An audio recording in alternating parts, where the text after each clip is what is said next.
अरे ओ बुड्ढे, बाहर आ जा। अरे चिल भाई, शेठ जी, आप इतनी रात को और इतनी तेज बारिश में यहाँ कैसे? और ये साथ में कौन है? अब ये इस घर के नए किराएदार हैं। चलो अब जल्दी से घर को खाली करो। सुंदरबन जंगल से थोड़ी दूरी पर सहारा नाम का एक जंगल था। उस जंगल में एक चील ने एक बहुत बड़े पेड़ पर बहुत सारे घोंसले पंछियों को किराए पर दिए थे। चलो आज 1 तारीख है, सारे किराएदारों के घर जाकर उनसे किराए के पैसे ले लेता हूँ। चील पेड़ के पास आ जाता है। घोंसला जितना बड़ा और सुविधाओं से भरपूर होगा, उसका किराया उतना ही ज्यादा होगा। पेड़ के सबसे ऊपर सबसे बड़ा और आलीशान घोंसला था, जिसमें एक परदेसी पंछी अपने परिवार के साथ रहता था। चील सबसे पहले उस घोंसले के बाहर आता है और घर का दरवाजा खटखटाता है।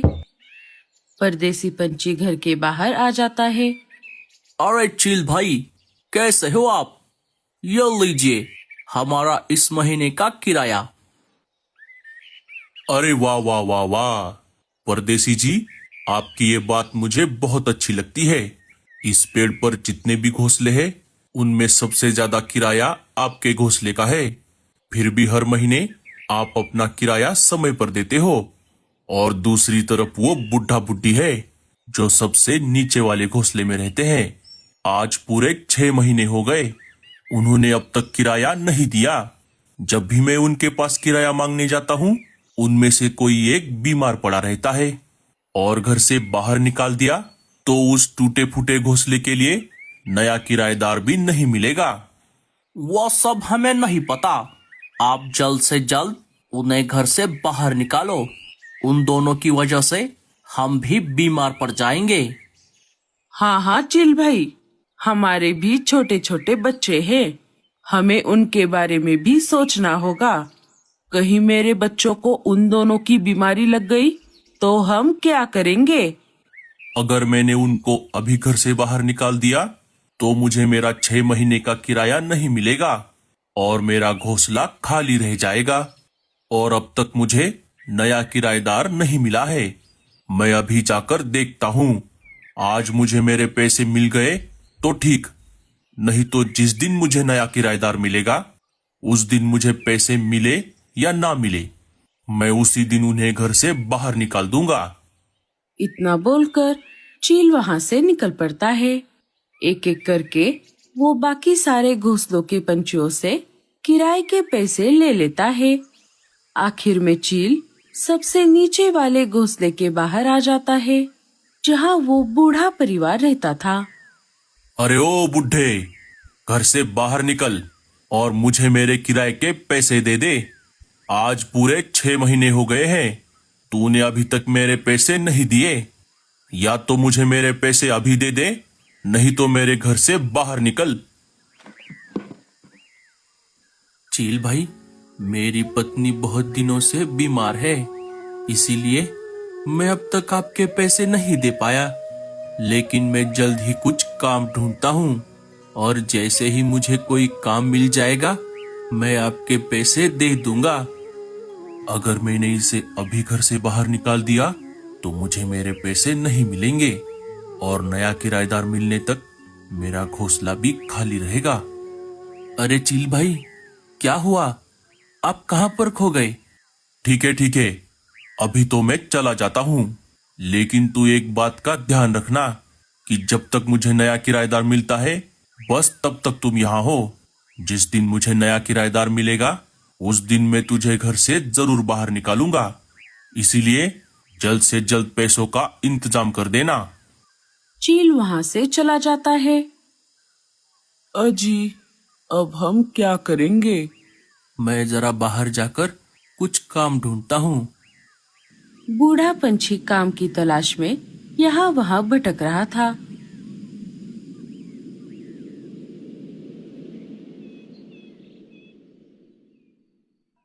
अरे कौन हो तुम और यहाँ पर क्या कर रहे हो? बेटा, मुझे काम की बहुत जरूरत है। क्या तुम मुझे कोई काम दे सकती हो? मेरे घर में तो बहुत सारा काम है, लेकिन तेरी उम्र देखकर ये लग रहा है कि तू वो काम नहीं कर पाएगा। इसीलिए तू कोई और घर देख ले। अरे नहीं नहीं, तुम ऐसा मत कहो। तुम्हारे घर का जो भी काम होगा वो मैं कर दूंगा। मुझे काम की बहुत जरूरत है। मेरी पत्नी बहुत बीमार है। नहीं रे बाबा, अगर काम करते करते तुझे कुछ हो गया तो उसकी जिम्मेदारी कौन लेगा? तू यहाँ से चला जा। बूढ़ा पंछी वहां से निकलकर अपने घर की तरफ वापस निकल पड़ता है। रास्ते में उसे परदेसी पंछी की अनाज की दुकान दिख जाती है।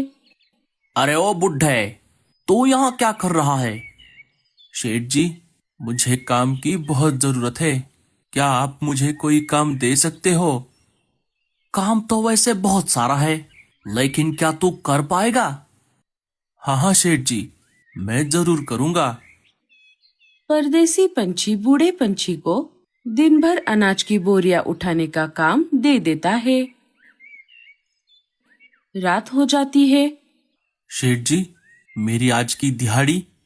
हाँ हाँ, ये ले, और कल सुबह जल्दी आना। शेठ जी, ये तो बहुत कम है। अगर तुझे ये पैसे कम लग रहे हैं तो तू कोई दूसरा काम देख ले। अरे नहीं नहीं शेठ जी, इतने पैसे काफी है। अब मैं चलता हूँ, कल सुबह जल्दी आऊंगा। बूढ़ा पंछी मजबूर था। वो पैसे लेकर अपने घर आ जाता है।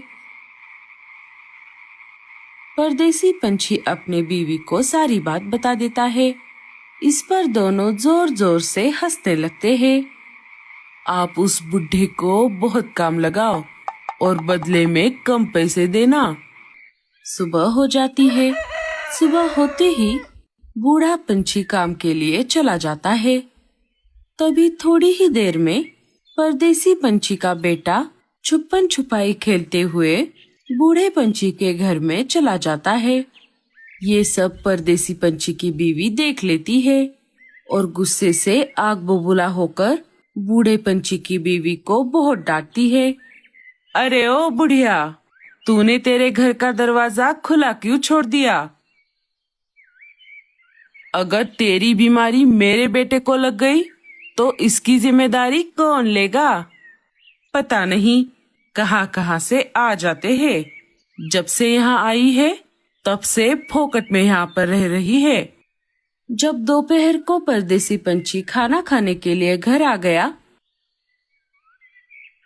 तब वो सारी बात उसे बता देती है। सुनिए जी, आप कुछ भी करो, लेकिन उस बुढ़ा बुढ़ी को कैसे भी करके यहाँ से भगा दो। जब बूढ़ा पंछी अनाज की बोरी एक जगह से उठाकर दूसरे जगह रख रहा था तब भारी वजन की वजह से उससे वो बोरी नीचे गिर जाती है और सारा अनाज सब तरफ फैल जाता है। अरे ओ बुढ़े, ये तूने क्या कर दिया? शेठ जी, मुझे माफ कर दीजिए। मैं अभी ये सारा अनाज उठा लेता हूँ। अब ये सब रहने दे और यहाँ से चला जा। परदेसी पंछी बूढ़े पंछी को काम से निकाल देता है। रात हो जाती है। अचानक से जंगल में तेज बारिश शुरू हो जाती है। अरे ओ बुड्ढे, बाहर आ जा। अरे चिल भाई, शेठ जी, आप इतनी रात को और इतनी तेज बारिश में यहाँ कैसे? और ये साथ में कौन है? अब ये इस घर के नए किराएदार हैं। चलो, अब जल्दी से घर को खाली करो। अरे चिल भाई, आप ऐसा मत करो। अब इतनी रात को और इतनी तेज बारिश में हम कहाँ जाएंगे? मेरी पत्नी बहुत बीमार है चिल भाई। वो सब मुझे नहीं पता। चलो चलो, जल्दी से घर को खाली करो। चिल उन दोनों की एक भी बात नहीं सुनता और उन्हें घर से बाहर निकाल देता है। अजी, अब हम कहाँ जाएंगे? अब हम इस जंगल में नहीं रहेंगे। चलो, यहाँ से चलते हैं।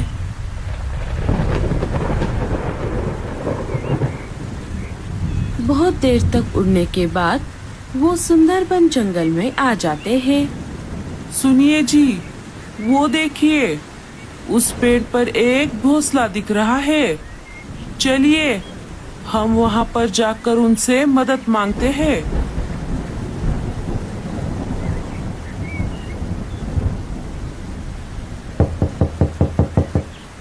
बेटा, हमारी मदद करो। लाडो उन्हें घर के अंदर ले लेती है। आप दोनों कौन हो और कहाँ से आए हो? बूढ़ा परिवार अपनी सारी आपबीती लाडो को बता देता है। अरे बाप रे, ये तो बहुत बुरा हुआ आपके साथ। लेकिन अब चिंता करने की कोई जरूरत नहीं है। आप जब तक चाहो यहाँ पर रह सकते हो। लाडो समय ना गवाते हुए डॉक्टर उल्लू चाचा को बुलाकर लेकर आती है। डॉक्टर उल्लू चाचा बूढ़ी चिड़िया की जांच कर लेते हैं और उन्हें दवाई दे देते हैं। माँ जी, आप चिंता मत करो, 1-2 दिनों में आप बिल्कुल ठीक हो जाओगी। 1-2 दिन बीत जाते हैं। बूढ़ी चिड़िया अब बेहतर महसूस कर रही थी। लाडो बेटा, तुम्हारा ये एहसान हम जिंदगी भर नहीं भूलेंगे। अरे माँ जी, आप ऐसा मत कहो, मैं आपके बेटी जैसी हूँ। जंगल के सारे पंछी मिलकर बूढ़े परिवार के लिए एक पेड़ पर एक शानदार घर बना देते हैं। बूढ़ा परिवार वहाँ पर हंसी खुशी से रहने लगता है। तो दोस्तों, कैसी लगी आपको हमारी ये कहानी और इस कहानी से हमें क्या सीख मिली, हमें कमेंट्स में जरूर बताना। और स्टोरी अच्छी लगे तो लाइक, शेयर और चैनल को सब्सक्राइब जरूर कर देना।